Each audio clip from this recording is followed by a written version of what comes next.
Welcome to Let Me Fix This. Enjoy the video. Continuous integration runs automated tests on each push and pull request. Continuous delivery or deployment sends build artifacts to environments after successful tests. On GitHub, workflows live in the repository under GitHub/workflows as YAML files. You define jobs that run on runners, either GitHub-hosted or self-hosted machines. Jobs contain steps that run shell commands, actions, or composite actions. You trigger workflows with events like push, pull request, or workflow dispatch.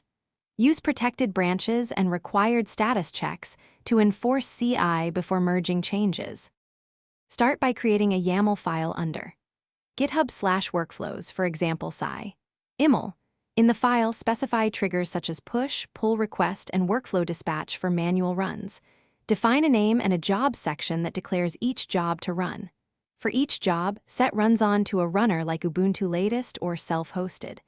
Add steps to checkout code, set up language runtimes, install dependencies, run tests, and build artifacts. Include caching and artifact actions to speed up repeated runs and persist build outputs. Add a deploy job that depends on successful test jobs and runs after them.